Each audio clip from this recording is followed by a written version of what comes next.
Entonces, la dejamos para el jueves y ahí la hacemos bien, ¿ya? Sí, quedó súper bien ahí, profe. Gracias, se pasó por moverle esos 2 días, sobre todo para los compañeros que tenían justo otra cátedra ahí. Bueno, yo le mandé un correíto en todo caso. Se pasó. No, si la idea no perjudicar a nadie. Bueno, por otro lado, con José Avaria vamos a empezar a grabar. En Maipú nos van a prestar sala y él tiene cómo subir las grabaciones de las clases a YouTube. Nuestro camarógrafo oficial.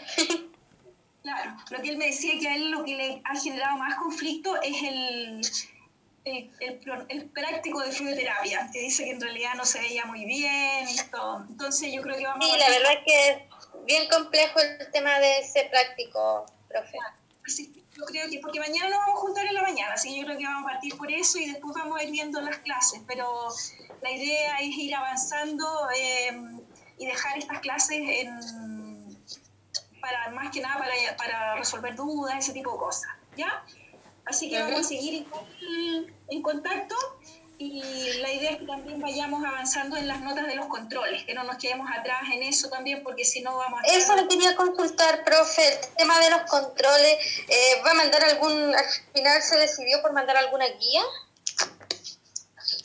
Bueno, tendríamos que tendría que mandar guía y los controles irían porque ya he hecho controles en los otros ramos, en los otros cursos. Se mandan al correo institucional de ustedes, que está en la lista de alumnos, nos aparece ese correo institucional y ahí se manda. Sí, se puede acceder directamente desde la página. Claro. Hicimos la cátedra de ginecología nosotros. Ya, bueno, va a ser el mismo sistema con la prueba de cátedra de nosotros del jueves. Ya, súper. Les va a llegar el link y de ahí ustedes entran, ¿ya? Sí. Oiga, profe, ¿le puedo hacer una consulta así como... Sorry, compañero. ¿Usted no sabe si se van a retomar las clases o finalmente vamos a terminar el semestre con puras cosas en línea? No sé, alguna información, algo que tenga usted. No, oficial no sé nada. Y oficial lo que sé que tienen tomado Echaurren y República. Entonces, mientras tomado eso, ni siquiera se puede pensar porque no depende ni siquiera de las personas o de los directivos de la... Entonces, por ahora, a los del día, que son los que se supone que tendríamos que terminar ahora a mediados de diciembre. Claro, ellos terminan ahora. De hecho, cuando llegó el correo, muchos se confundieron y pensaron que también era para nosotros. Pero después nos aclararon que no era para nosotros. Nos seguimos como siempre. Así que si Dios quiere vamos a poder tener clase en algún momento como corresponde, ¿ya? Pero también viene a atrasarnos, entonces por eso es que vamos a tratar de ir poniéndonos al día, ir de a poquito, pero ir haciendo controles, ir haciendo las clases, para no atrasarnos demasiado, ¿ya?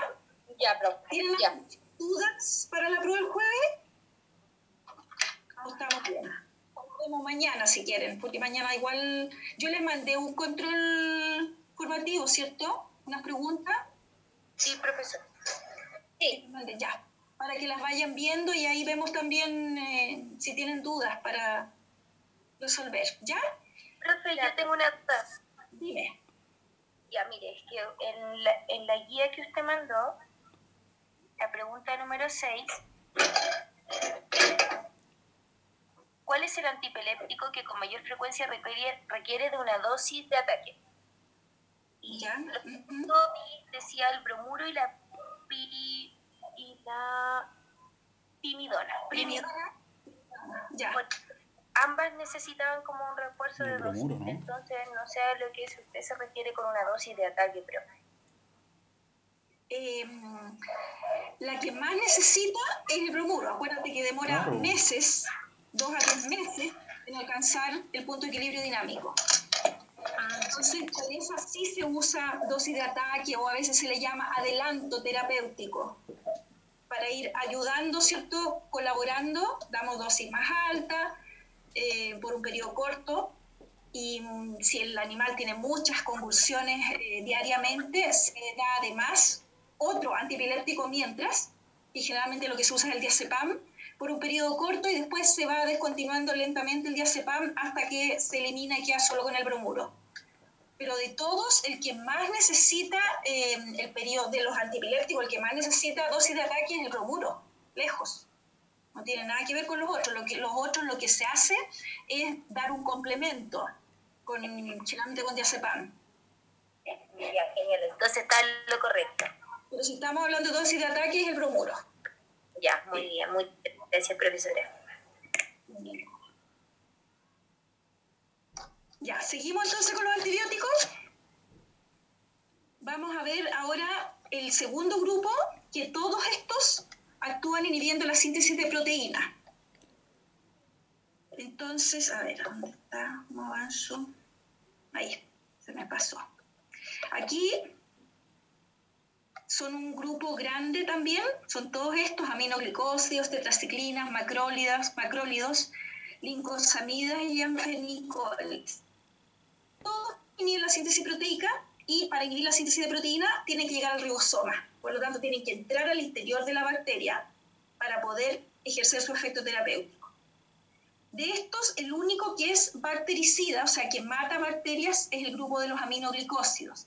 Todos los otros son bacteriostáticos, o sea, hacen que la bacteria no siga creciendo, no se siga desarrollando y entonces no se pueda reproducir.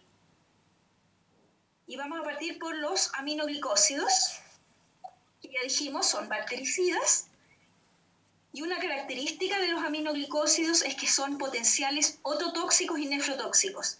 Entonces, ya no es como los que veíamos anteriormente, que era el grupo de los beta-lactámicos, que eran los antibióticos más seguros que tenemos. Estos no son para nada buenitos, si se fijan. Oto y nefrotóxicos potenciales. Entonces, no pueden usarse en cualquier tipo de pacientes porque podemos generar más daño que beneficios. En este grupo está la gentamicina, que es el que más se usa la amicacina, tobramicina, streptomicina, neomicina. De este grupo, la primera que se creó fue la streptomicina, que se creó para tratar la tuberculosis en humanos, y si ustedes miran los libros, la streptomicina ya generó resistencia en prácticamente todas las bacterias. Así que, de acuerdo a los libros, ya la streptomicina no debiera usarse por la resistencia que ha generado. Sin embargo, la gente que trabaja con animales mayores, se usa mucho la streptomicina con penicilina. Esta asociación es un beta-lactámico más un aminoglicósido, o sea, sinergia de potenciación.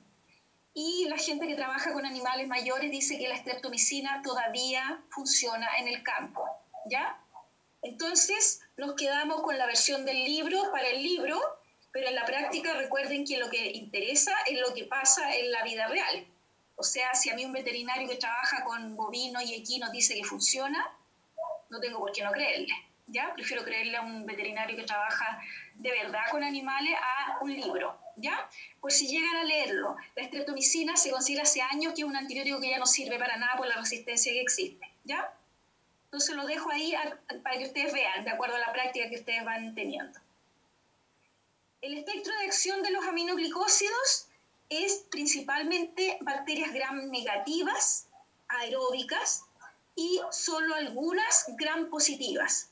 Por eso que es un muy buen complemento de los beta-lactámicos. Y son poco efectivas contra los anaerobios y anaerobios facultativos. El mecanismo de acción, ya dijimos, inhibe la síntesis de proteína y para eso tiene que llegar al ribosoma, ¿cierto? Para poder inhibir la síntesis de proteína. El cómo entra al interior de la bacteria, se sabe que entra por un proceso activo, o sea que necesita energía y además oxígeno. Entonces no es tan fácil, ¿ya? Llegar al lugar donde corresponde. Una vez que llega al ribosoma, se une a la subunidad 30S del ribosoma, que en este monito está representado ahí con esas pelotitas blancas, y produce lecturas incorrectas en el ARN mensajero. Entonces puede producir tres formas. O uno, que simplemente no se produzca la síntesis de ninguna proteína, o sea, ninguna unión de aminoácidos para sintetizar proteína, o que la síntesis de proteína comience, pero se corta antes de tiempo, por lo tanto esa proteína que existe, que se produce, no es una proteína completa, por lo tanto tampoco sirve, o bien le puede poner cuando está sintetizando la proteína, le puede poner un aminoácido incorrecto. Por lo tanto, tampoco esa proteína es eficiente. Los 3 mecanismos pueden producirlo. La cosa es que no tenemos una proteína formada al final como corresponde. Se sabe que inicialmente, como decíamos, necesita energía y oxígeno para llegar al interior de la célula y llegar al ribosoma. Pero posteriormente, una vez que entra y empieza a producir esta lectura incorrecta del ARN mensajero, aumenta la permeabilidad celular, entonces le cuesta mucho menos seguir entrando, ¿cierto?, más moléculas de aminoglicósido, y por eso que al final lo que produce es muerte de la bacteria. O sea, no es solamente que inhiba la síntesis de proteína e impide que crezca, sino que también mata a la bacteria, porque solo en el inicio cuesta entrar, después ya es mucho más fácil. La resistencia. Ya decíamos que casi no funcionaba sobre los anaeróbicos, ¿cierto? Y se debe a que para poder entrar al interior de la bacteria necesita oxígeno, ¿ya? Entonces, en los anaeróbicos no existe el mecanismo necesario para que pueda ingresar al interior. Es una forma de resistencia natural. La otra forma de resistencia es por plásmidos, ¿cierto? Una mutación genética, plásmidos, y se van traspasando la información de la resistencia. Y este es el mecanismo más frecuente de resistencia, en este caso de los aminoglicósidos. Básicamente, ¿cierto?, se producen enzimas, ¿cierto?, que inactivan el antibiótico, o bien se dificulta el transporte del medicamento hacia el interior de la bacteria para que pueda llegar al ribosoma, y estas son las formas más frecuentes. Y en general es por enzimas, es la forma más frecuente. También se sabe que existe resistencia cruzada entre los miembros de la misma familia, así que no tiene ningún sentido cambiar, por ejemplo, una gentamicina por una tobramicina, porque si es resistente a la gentamicina, lo más probable es que también sea resistente a la tobramicina, aunque sea un antibiótico más moderno, ¿ya? Así que no tiene sentido cambiar dentro de esta misma familia diferentes antibióticos. Y la más moderna, ¿cierto?, es la amikacina, que como es la más moderna, hay menos resistencia, entonces esta resistencia a través de enzimas metabolizadoras se produce mucho menos en la amikacina. Pero tampoco es esas cosas todas. Recordar que se considera que hay resistencia cruzada entre los miembros de la misma familia. Así que si yo tengo una infección seria y es sensible a un aminoglicósido, yo podría elegir, ¿cierto?, la amikacina porque hay menos riesgo de resistencia, pero no cambiar de un aminoglicósido a amikacina porque no tendría ningún sentido. Desde el punto de vista farmacocinético, solo se administran por vía parenteral. No se absorben por vía oral, simplemente, ¿ya? Solo vía parenteral, y por vía parenteral se pueden administrar por vía intramuscular, subcutánea o endovenosa, prácticamente con la misma biodisponibilidad. Por eso que la gran mayoría de las veces se administra por vía subcutánea, porque es menos dolorosa y la rapidez de acción es prácticamente la misma, a no ser que el animal esté con una glánula endovenosa puesta, da lo mismo prácticamente la vía de administración. El paso a través de membranas se produce por difusión simple, igual que la mayoría de los fármacos, y estos antibióticos se caracterizan porque son policatiónicos, o sea, tienen una gran carga eléctrica positiva, y eso dificulta que atraviesen membranas fácilmente. Cuando las atraviesan por difusión pasiva, pero no atraviesa cualquier membrana por esta carga eléctrica positiva que tienen. Por lo tanto, no llegan nunca a tener niveles terapéuticos en líquido cefalorraquídeo, o sea, no atraviesan barrera hematocefálica jamás, tampoco llegan a bilis, tampoco llegan a secreciones respiratorias, tampoco llegan a leche ni a ojo. O sea, ya vamos viendo, la vía oral no sirve, tiene que ser solo parenteral, y da lo mismo cuál usemos porque es prácticamente lo mismo una endovenosa que una intramuscular o una subcutánea. No llega a todos los tejidos, por lo tanto no me sirve para infecciones en cualquier tejido. Y por otro lado, son ototóxicos y nefrotóxicos, por lo tanto no son para cualquier paciente. Si se fijan, tienen muchas limitaciones este tipo de antibióticos, lo que no quiere decir que no se usen, se usan mucho, pero hay que elegirlos adecuadamente. Tienen alrededor de un 20% de neuroproteínas plasmáticas, o sea, relativamente bajo, y se excretan sin metabolizar en todas las especies y principalmente por filtración renal. O sea, sí me ayudarían o me permitirían usarlo para infecciones renales o urinarias, porque se elimina activo. Las interacciones, ya sabemos, tienen sinergia de potenciación con cualquier beta-lactámico. Cualquier aminoglicósido con cualquier beta-lactámico, que ya lo habíamos dicho. Otra interacción, si se administra con suplementos de hierro, sea un animal que está con anemia, yo le doy cualquier tipo de hierro, el que más usamos nosotros es el hierro dextrano, ¿cierto?, en veterinaria. Si le damos este hierro dextrano, vamos a aumentar el riesgo de ototoxicidad y nefrotoxicidad, porque el hierro también es un catión, ¿ya? Y bueno, si se anestesia con alotano, que nosotros ya hablábamos, ¿cierto?, nosotros en Chile no usamos alotano en veterinaria, pero si se usara alotano y un aminoglicósido como antibiótico, aumenta la vida media del alotano, por lo tanto tendríamos mayor riesgo de sobredosis, ¿ya? Pero para nosotros aquí en Chile no es un riesgo porque nosotros no usamos alotano en animales. RAM, ya dijimos, ototóxico y nefrotóxico, ese es el gran problema que tienen. De hecho, la nefrotoxicidad puede producir incluso necrosis tubular aguda, o sea, ahora y severa, muy rápido y severa. La razón de por qué afecta esos órganos y no otros se debe a la carga eléctrica positiva que tienen estos antibióticos, y esos órganos, oído y riñón, tienen un alto contenido de fosfolípidos en el interior de las células renales y ópticas. Y los fosfolípidos tienen carga eléctrica negativa, entonces tienden a tener una atracción por carga eléctrica. De hecho, ustedes saben que todas las células tienen fosfolípidos en sus membranas celulares. Bueno, estas células también, las del riñón y del oído.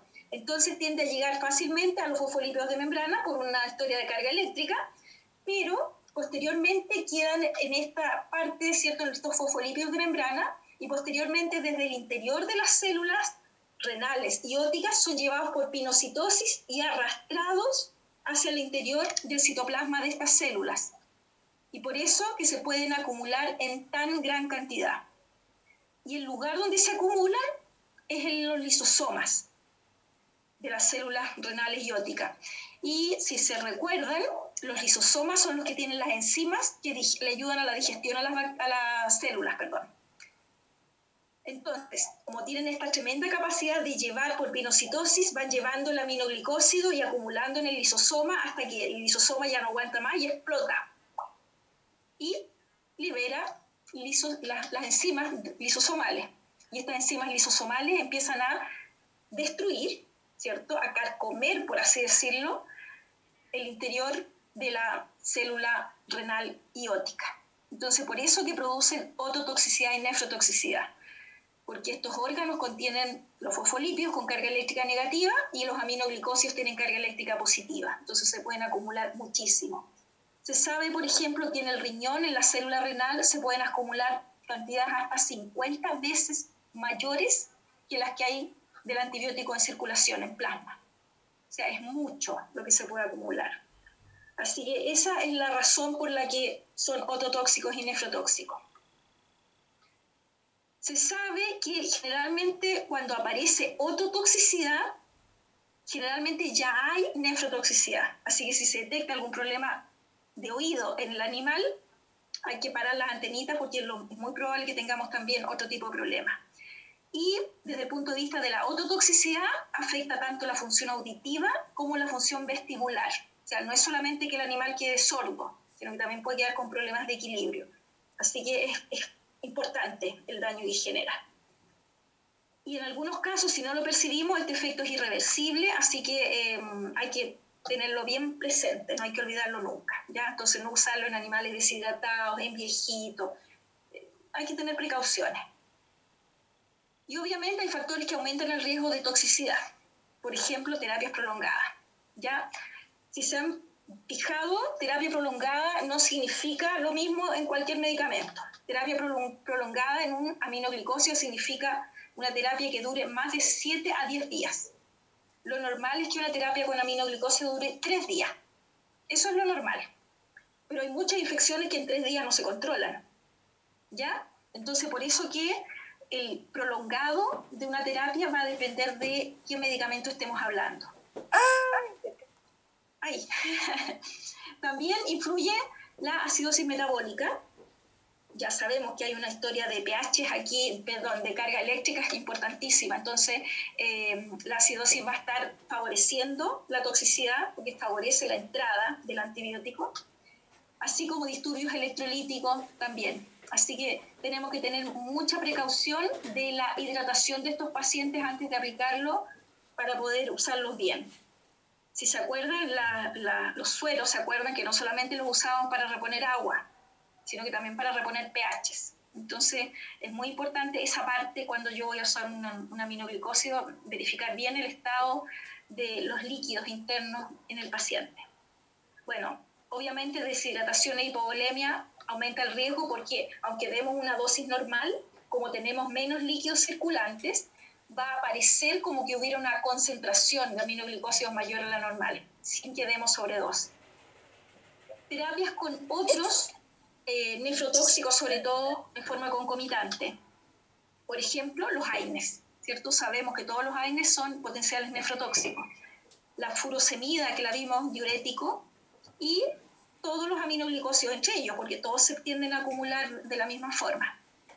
Obviamente, enfermedad renal preexistente no se puede usar porque son eliminados por filtración glomerular, ya dijimos, así que, y en forma activa, más encima.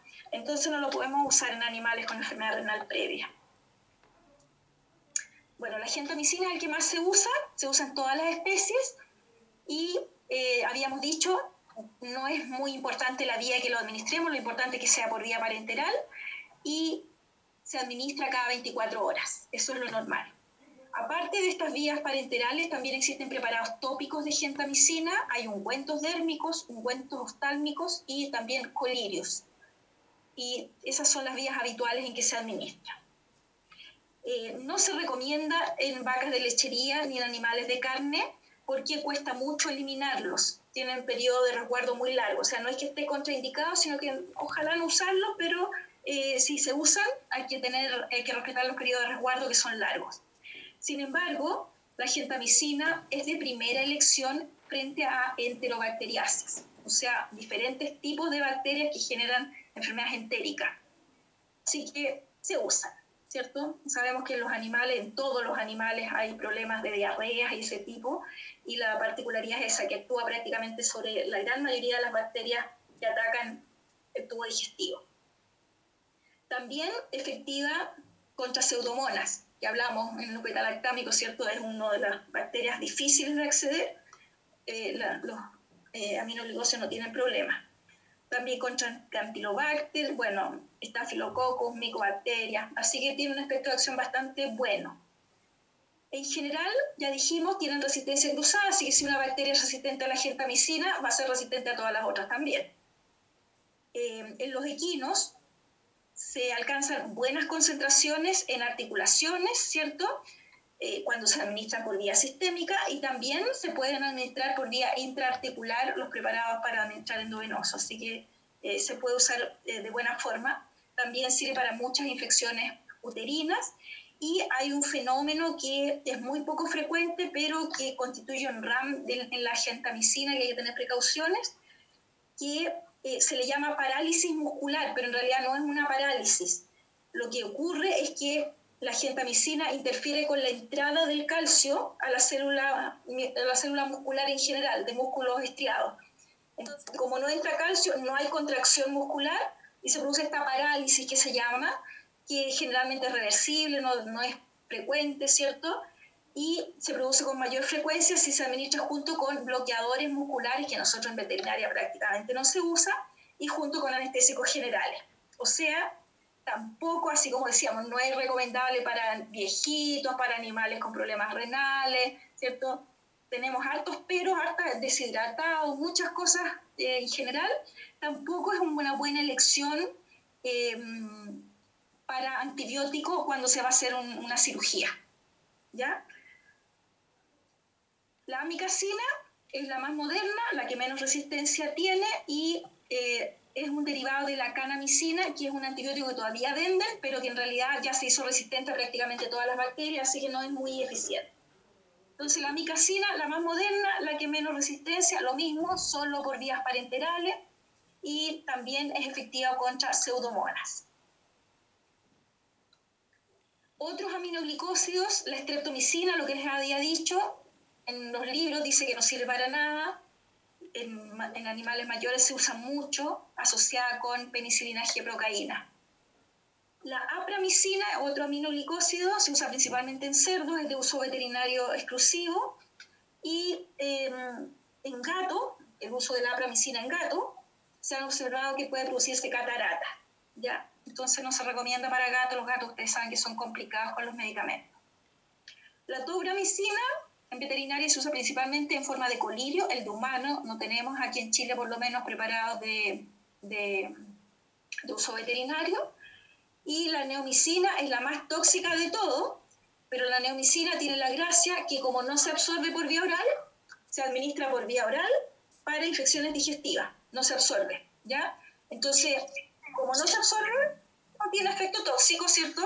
Y sirve para problemas de diarreas, fundamentalmente, y también la neomicina hay cremas dérmicas, productos oftálmicos y ópticos, pero la forma que más se usa, pero tampoco se usa tanto, es como por vía oral, como antidiarreico. Otro grupo dentro del mismo mecanismo de acción es el grupo de las tetraciclinas. Todos los que vamos a ver de ahora en adelante son bacteriostáticas, ¿ya? El espectro de acción, gram positivos y gram negativos, aeróbicos, también contra muchas bacterias intracelulares, como micoplasmas, clamidias y rickettsias, y también son efectivos contra algunos protozoos. Las tetraciclinas se han dividido en los antiguos o clásicos y modernos. Entre los antiguos está la tetraciclina, que casi no se usa, y la oxitetraciclina, y entre los modernos el que se usa en veterinaria es la doxiciclina. Mecanismo de acción ya es el mismo, ¿cierto? Sabemos que tiene que entrar al interior, llegar al ribosoma, y ahí se une a la subunidad 30S del ribosoma, o sea, al mismo lugar donde llegan los aminoglicósidos a unirse. Por lo tanto, no tiene ningún sentido unir una tetraciclina con un aminoglicósido porque van a competir por el sitio de acción, ¿ya? Así que no es buena asociación tampoco. Mecanismo de acción, entra a los gram negativos por difusión pasiva, o sea, sin gasto de energía, y por transporte activo. Atraviesa la membrana celular, ¿cierto? Y llega al ribosoma. A las bacterias gram positivas necesita siempre energía metabólica, por lo tanto, le es más fácil llegar al gram negativo que al gram positivo. Ahora, ¿de dónde saca la energía para poder entrar en las gram positivas? No se sabe, pero se sabe que sí actúa sobre gram positivas, así que de alguna manera entra y llega al ribosoma. La resistencia, plásmidos, ¿cierto? Lo que hace es que le cuesta más entrar al interior de la bacteria, por lo tanto, al llegar al sitio de unión. También hay un fenómeno que se le llama protección ribosómica, en que se produce una alteración, ¿cierto?, del lugar de unión, por lo tanto, no reconoce el lugar de unión adecuadamente y no se une. Y también hay producción de enzimas que metabolizan el antibiótico y hasta impiden que funcione y se una al lugar de acción. Así que hay varias formas de resistencia que ya se han detectado tanto en humanos como en animales. Farmacocinética. Hay algunas que se administran por vía parenteral, otros orales, hay que respetar la vía de administración. También otra característica es que se quelan o se unen, ¿cierto? Los quelatos son unas uniones, ya se nos va ligerito a acabar el tiempo. Los quelatos son uniones que son fuertes, ¿cierto? Con algunos, en este caso, cationes, como el calcio, el magnesio, el hierro y el aluminio. Entonces, si yo administro cualquier tetraciclina con un alimento, todos los alimentos tienen alguno de estos cationes, más aún si le administro con leche, ¿cierto? Un alimento que tenga lácteos. Entonces, se recomienda administrarlo alejado de los alimentos para que no se produzcan estos quelatos, porque no va a quedar disponible ni el catión ni el antibiótico. En rumiantes y equinos no se recomienda la administración por vía oral porque produce gran destrucción de la flora digestiva normal, en herbívoros en general, ¿ya? sea, se pueden usar, pero por vía parenteral solamente. Vamos a ver que hay otros de este mismo mecanismo de acción que simplemente no se pueden administrar por ninguna vía en herbívoro. Bueno, el resto funciona igual que la mayoría. Dentro de las tetraciclinas, las antiguas casi no se metabolizan, las modernas se metabolizan, y la eliminación es fundamentalmente de las antiguas por filtración renal.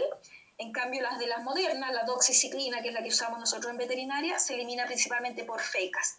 Así que en un animal, la doxiciclina, digamos, la podríamos usar en un animal que tenga problemas renales sin mayores complicaciones, pero lo va a tener que metabolizar igual en hígado. Así que, de todas maneras, necesitamos un hígado funcional. Los RAM, lo principal, problemas gastrointestinales por muerte de la flora digestiva normal, y se dan principalmente por la administración oral.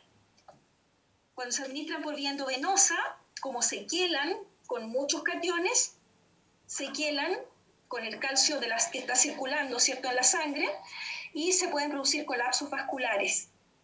Se produce este quelato y esto es capaz de tapar, ¿cierto?, un vaso sanguíneo.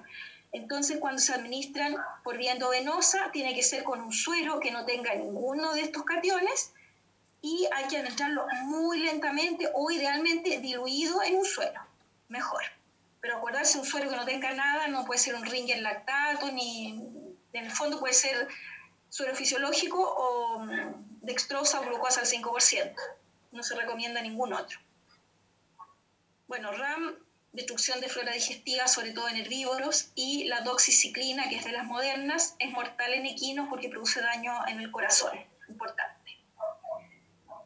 También, otro RAM, no se recomienda administrarlo durante la gestación ni en la lactancia en hembras, y tampoco durante el periodo de desarrollo dentario o los primeros meses después del nacimiento de los cachorros de cualquier especie, porque acuérdense que se quela con el calcio.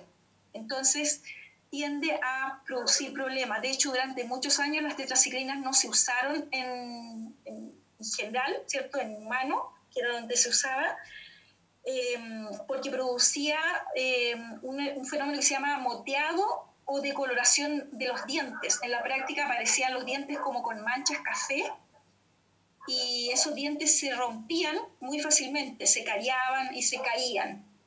Y eso era porque se depositaba en el diente la tetraciclina unida al calcio. Entonces esos dientes no tenían la resistencia que correspondía. Se producía el daño principalmente en la dentina, que ustedes saben es la capa más dura del diente, la que más resistencia genera. Las tetraciclinas que tenemos ahora se han modificado, hay mucho menos problemas de quelarse, ¿cierto?, con los cationes, pero igual se puede quelar, así que hay que ver si vale la pena en los cachorros, como decíamos, en hembras en lactancia o en hembras en gestación. Y otro ramo importante de las tetraciclinas son las superinfecciones. Las superinfecciones son infecciones que se producen cuando estoy haciendo un tratamiento con un antibiótico, está funcionando bien, y de repente algo pasa y el animal empeora y queda peor que lo que estaba cuando recién empecé el tratamiento. Y esto se debe a que hay resistencia, se produce resistencia durante el tratamiento. O sea, previamente no había resistencia y ahora se generó. Las superinfecciones se pueden producir con cualquier antibiótico, pero con lo que más se presentan es con las tetraciclinas. Así que hay que también tener eso presente. Ahí. Bueno, las clásicas, no les voy a hablar de la tetraciclina clásica porque no se usa. La oxitetraciclina sí se usa en veterinaria. De hecho, tenemos la oxitetraciclina LA de larga acción, que esa es la que se usa. Dura 3 días, se administra por vía intramuscular, es dolorosa, ¿cierto? Así que idealmente no en los miembros, en los equinos. Y tiene la gracia que para cuadros simples, con una sola administración se resuelve el problema, y como dura 3 días, hay veces que se administra 2 o hasta 3 veces, ¿cierto?, cada 3 días, y se resuelve sin mayores problemas el asunto. No tenemos problemas de usarlo en herbívoro porque es intramuscular, ¿ya? No es oral. Y de las modernas, la que usamos es la doxiciclina, que se usa solo si se fijan en perros y gatos. No existe doxiciclina para administrar en animales mayores. Y se administra solo por vía oral, no se administra tampoco por ninguna otra vía. Las modernas, entre ellas la doxiciclina, se caracterizan porque son mucho más liposolubles que las antiguas. Por lo tanto, llegan a mayor cantidad de tejidos dentro del organismo, por lo tanto me sirve para infecciones en mayor cantidad de tejidos, en lugares más diferentes, más diversidad de tejidos que las antiguas. Tienen mayor volumen de distribución, ¿cierto? Y la otra diferencia, si se acuerdan, decíamos que era metabolizado, ¿ya? Y entonces se excreta metabolizado como un conjugado inactivo o como un quelato por las fecas. Entonces no tiene mayor efecto sobre la flora digestiva normal porque se elimina metabolizado. También decíamos que se elimina principalmente por fecas y al eliminarse por fecas, si el riñón no está al 100%, tampoco hay mayores problemas. Entonces tiene ventajas sobre las antiguas. Otra ventaja, tiene un 90% de unión a proteínas plasmáticas, la doxiciclina. Entonces se puede administrar cada 24 horas, que también es una tremenda ventaja para nosotras. Hay menor riesgo de superinfección, pero acuérdense, las tetraciclinas son las que más riesgo tienen.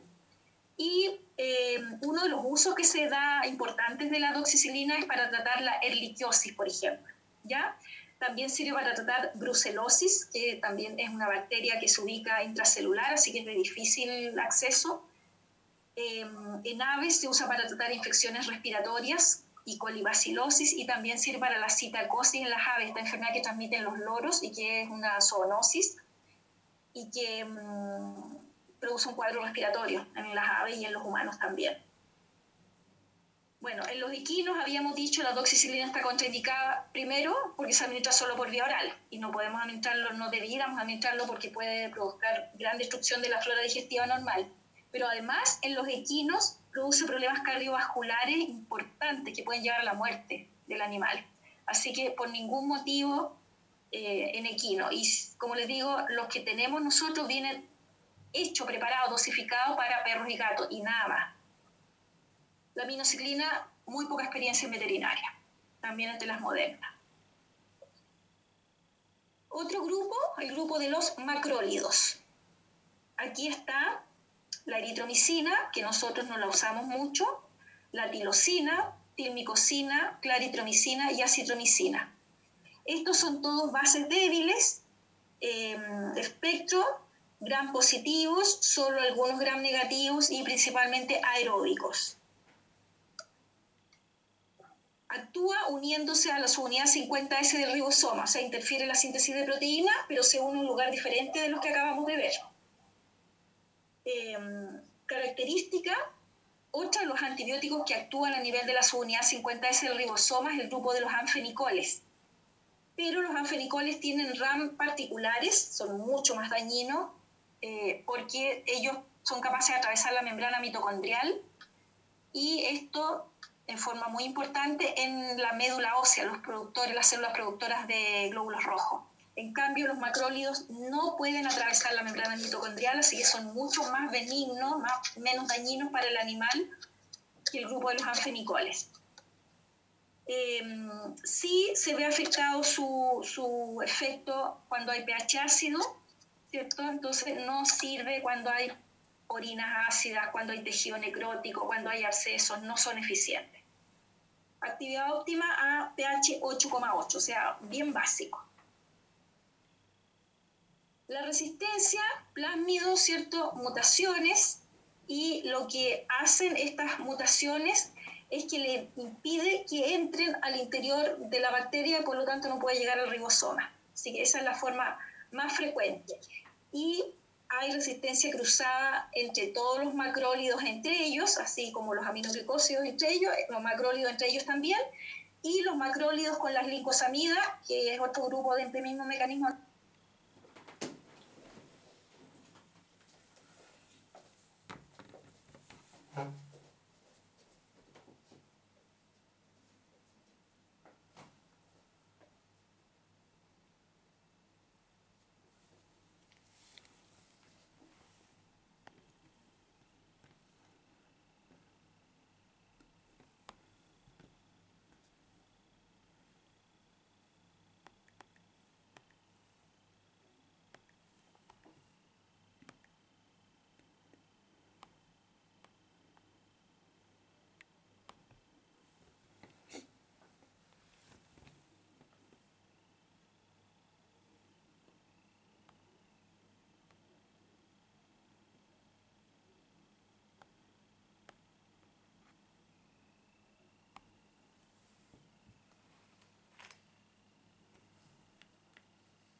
formas importantes de administración es por vía oral.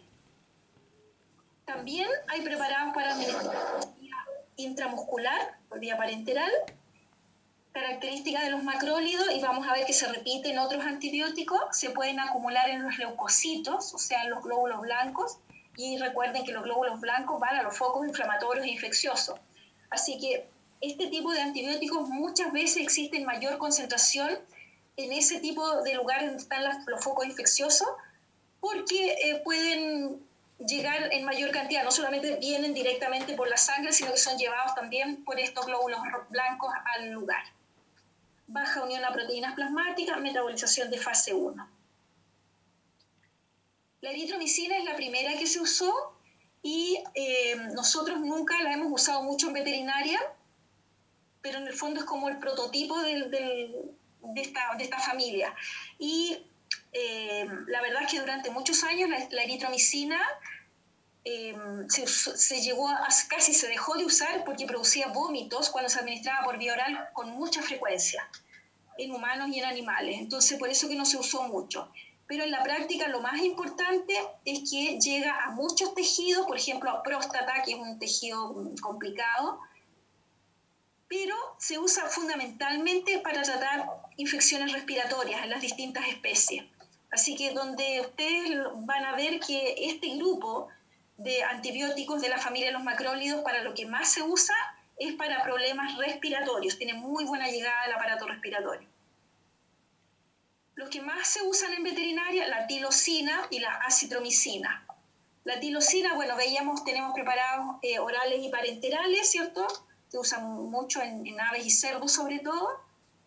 Y, bueno, metabolizado en hígado, excretado por bilis y fecas. Y, por ejemplo, se usa para tratar el ojo rosa, que es producido por la Moraxella bovis, que es una infección en una queratoconjuntivitis muy severa y que es muy contagiosa. Y en el caso nuestro en Chile, ustedes saben que los bovinos, sobre todo los bovinos de carne, se crían en extensión. Entonces, uno agarró la Moraxella bovis y se contagia fácilmente al resto de los animales, y como están lejos, se viene a detectar cuando el daño es muy importante en el ojo. Se llama ojo rosa porque es tanta la conjuntivitis que genera que se produce como pétalos de rosa. Por eso se llama rosa. Y más encima, imagínense el color que debe tener.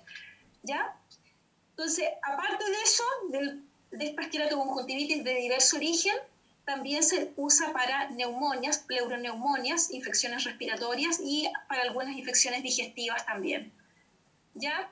Pero básicamente lo que decíamos, los macrólidos en general para lo que más se usan es para problemas respiratorios. Y la acitromicina, que se usa principalmente en animales menores, en el caso nuestro, en perros y gatos. Tenemos la acitromicina de humano, que viene en jarabe, así que se puede dosificar para animales de distinto tipo, ¿cierto? Incluso en animales exóticos, por vía oral, sin mayores problemas, bastante bien tolerada. Y la acitromicina, en el caso de los animales menores, se puede administrar cada 24 horas en los perros y un día sí, un día no en los gatos, lo que lo hace también bastante práctico para usarlo. Y se usa principalmente para infecciones respiratorias. También la acitromicina se concentra en leucocitos, macrófagos y fibroblastos. Así que principalmente infecciones respiratorias importantes, neumonias y ese tipo de cosas. Básicamente el uso más general de los macrólidos, respiratorias, y mucho gram positivo aeróbico y algunos gram negativos. El otro grupo son las lincosamidas, ya habíamos dicho, tienen resistencia cruzada con los que acabamos de ver, con los macrólidos, y aquí los que más se usan son la lincomicina y la clindamicina. También se unen a la subunidad 50S del ribosoma, así que en el mismo lugar donde actúan los macrólidos. Y bueno, si se fijan, la lincomicina se usa fundamentalmente en aves y cerdos, y tenemos clindamicina, ahí alcanza a salir un pedacito de gato, se usa en perros y gatos. Bueno, esta clindamicina, aquí por el nombre uno lo va sacando, se llama Clindabone o Clindabone, bone de hueso. En animales menores, uno de los usos importantes de la clindamicina es infecciones en hueso, tejido no tan fácil de acceder, y se usa para infecciones en donde hay resistencia a los antibióticos habituales, ¿ya? No creo que se acuerden, pero como recordatorio, en los beta-lactámicos, la cloxacilina se usa bastante para infecciones en hueso, tienen buena llegada a hueso, pero la cloxacilina es un antibiótico más o menos antiguo. Como segunda opción para infecciones en hueso, generalmente tenemos algunas cefalosporinas, que también tienen buena llegada a hueso, pero también se ha ido produciendo resistencia. Entonces, para esas infecciones de hueso, donde ya tenemos resistencia a prácticamente todo, la clindamicina generalmente llega a salvar, a solucionar problemas, ¿ya? Entonces, por eso que le pusieron, incluso en el nombre del medicamento, le pusieron bone, para que uno no se olvide que es hueso, ¿ya? Y esos datitos a uno a veces se le graban y quedan bien. Bueno, la lincomicina es la más antigua de esta familia. Generalmente se administra en el agua de bebida en aves y cerdos. Existe de uso humano, que lo podríamos usar en forma de jarabes y comprimidos, y existe en forma inyectable, que tenemos también preparados de uso veterinario. Está contraindicada por vía oral en herbívoros. De hecho, idealmente la lincomicina ni siquiera parenteral, no se recomienda usarla ni en equinos ni en conejos, o sea, animales que tienen flora fecal, ¿ya? Ni siquiera parenteral, no es recomendado. Por vía oral está contraindicado, pero vía parenteral igual, hay que usarlo con respeto en los que tienen flora fecal.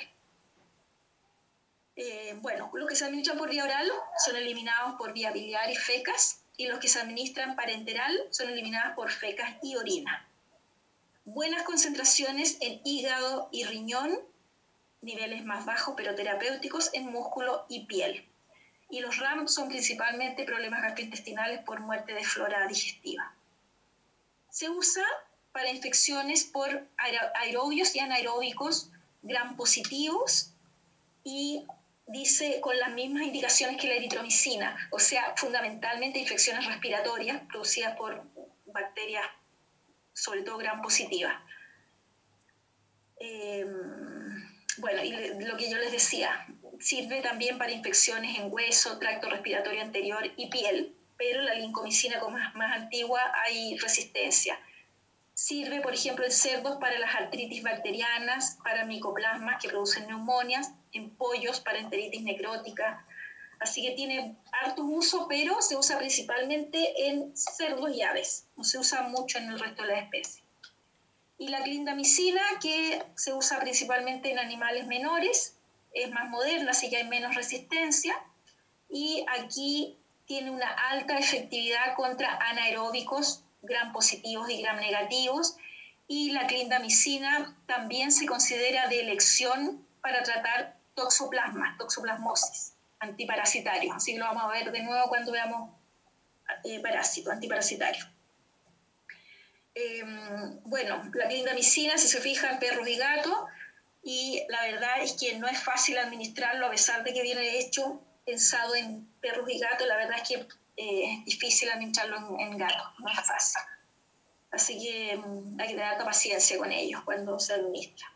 También sirve para biodermas superficiales y lo que decíamos, infecciones óseas en perros, que ese es uno de los usos importantes de la clindamicina en animales menores, y en los perros no es tan difícil administrarlo como en los gatos. Bueno, la toxoplasmosis, decíamos que es de primera elección para tratar toxoplasma.